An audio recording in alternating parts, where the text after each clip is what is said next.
निश्चितपणे आम्ही पाहतोय की अजितदादांचं भरीव असं काम आणि त्या लोकसभेमध्ये असलेली प्रचंड लोकप्रियता यावरनं सुनेत्रा पवार या वेळेला बारामतीची बाजी मारणार याचा आम्हाला विश्वास आहे। जागा शिवसेनेकडे आहे, पण मावळ लोकसभेमधून भाजपसाठी देखील या जागेची मागणी होते।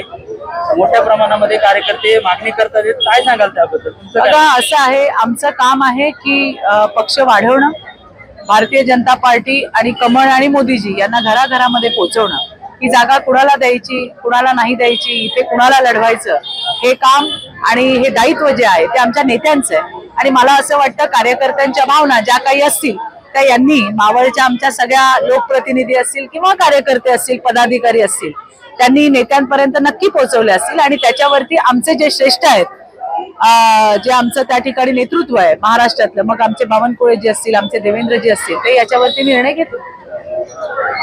केंद्राच्या लिस्टमध्ये महाराष्ट्रातील कुठल्या नेत्याचा नंबर नाव आलेलं नाही अजून महाराष्ट्र राज्याची प्रत्येक राज्याच्या याद्या ज्या आहेत त्या प्रसिद्ध होत आहेत। अजून महाराष्ट्र राज्याची यादी प्रसिद्ध झालेली नाहीये आणि ज्या वेळेला त्याचा टर्न येईल त्यावेळेला महाराष्ट्रातले सुद्धा लोकसभेचे जे उमेदवार आहेत ते दिल्लीवरून डिक्लेअर केले जातील। एबीपी माझा, उघडा डोळे बघा नीट।